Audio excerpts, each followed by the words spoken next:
Alright, so this is Close Enough by talmikal. Eorin may have been obligated to allow those humans inside her beloved ship, but she could not be ordered to enjoy this disruption to her delicate work. 1,000 sensors, perfectly calibrated and linked to her own workstation, were being disrupted by the clumsy apes as they stomped around setting up their own crude equipment. They had been civil enough, and even attempted to explain their motives to Eorin. They had been civil enough and had even attempted to explain their motives, but Eorin needed no explanation from these primitives. They desired telemetry for their own vessel's guidance, despite their protests with commands. The humans had insisted that simply linking their network, as all the other ships in the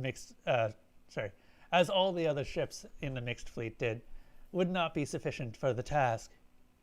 Perhaps, if she could explain just how futile their efforts to make use of such advanced technology were, they would accept their own limitations and get off her ship.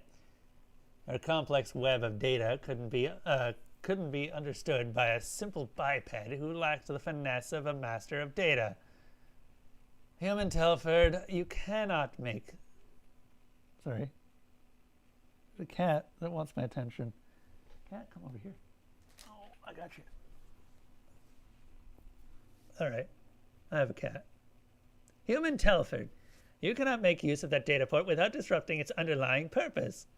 Telford was busy meddling with some archaic data device, but took the time to simply smile and spoke with the same vibrating pulse that had caused another dozen instruments to go out of alignment. Thank you, Eorin, but I don't need the gravity entanglement sensor's temporal predictions. I just need the center of mass for our own fleet or the Urkon's fleet. Human Telford, that data is useless without temporal prediction. If you would just allow me to show... Wait, why would you want a single center of mass? Another smile, this time with a hint of mischief. Eorin, I thought you didn't want to know what we were doing. Irrelevant, you told me. It is. I just think I can save us all a great deal of time if I can convince you that my data is too precise for you to make use of. My talents are better utilized as a fleet observer and a strategic assessment vessel, not indulging a newborn race. Again with that smile. Eorin, I think your ship is a marvel, and I'm sorry we need to borrow her for a little bit, but I really think you're going to like this once we're done. Now, if you want me off your ship, I can do that for you faster if you can help me out here. I need you to get me a data grid with the X's, X, Y, and Z of my ships and the Urkon's capital ship position with their relative vectors. Eorin flexed all 12 of her limbs out and felt her tactile sensors. She could feel the human's absurd vessel down the nanometer at this range. There was something deeply unsettling about the humans being so eager to help with this war. An infant race that hadn't even left their own solar system, insisting on joining a battle of titans with a vessel built out of scrap and bits of junk that they had blasted into orbit on chemical rockets. They hadn't even gotten to battle on. To the battle on their own power. They hired a Melendro merchant to jump tow them to the assembly point. The vessel was approximately 1,200 meters long, but the majority of the ship was just a tube with what appeared to be a cobbled-together fusion containment chamber at one end. The bridge wasn't even attached to the bulk of the ship properly, using some sort of giant mechanical hinge instead of rigid construction. By contrast, the Urkon's capital ship was the crown jewel of her hated enemy's fleet, layers of energy barriers preventing her from feeling it the way she could with the human ship, but its exact location and vectors were easy enough to determine. Several times, while she caressed the ship with microwaves and gravitational vibrations, she felt the urge to recoil. This ship was clearly an apex predator waiting to feast on the smaller ships of an alliance. Cat, what are you doing? Oh, I see. You found your banana. Ooh, banana.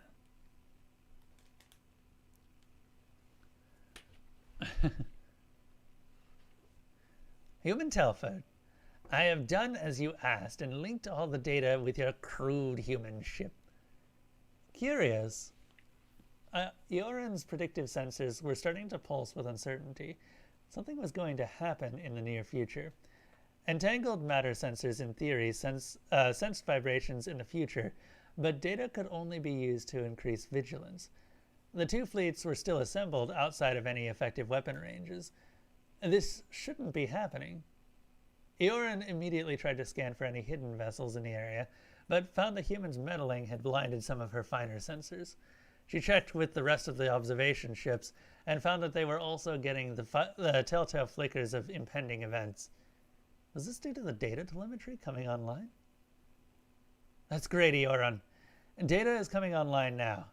Now, if we could just get a little help with the primary hull alignment, this is going to come down to about a microsecond of angle. Crude translations but the human wanted to alter his vessel's vector by several millionths of a degree. Easy to measure, but impossible to correct with fusion thrusters. Human Telford, I've updated your request to the data stream, but you won't be able to make such a fine adjustment with such a large... How are you doing that? Wait, you have chemical thrusters on the bow? Why? Ioran could actually smell the chemical puffs as the human ship made unimaginably small corrections to its heading.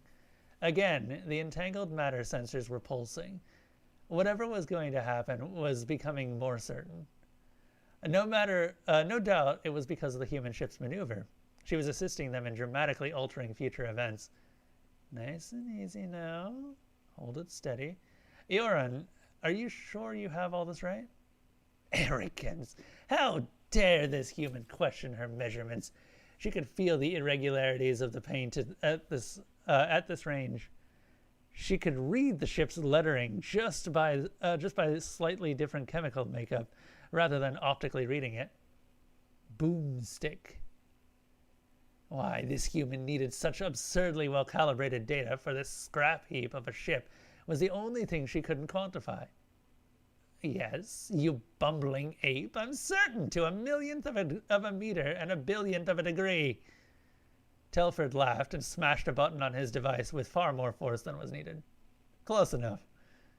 The entangled sensors all reset at the same time. Then every conventional sensor on her ship went blind for a fraction of a second. As they started to come back, she saw the as they started to come back, she saw the human's mechanically connected bridge had swung down and the engines were at full burn. A beautiful soup of radiation was pouring out of the front of the tube.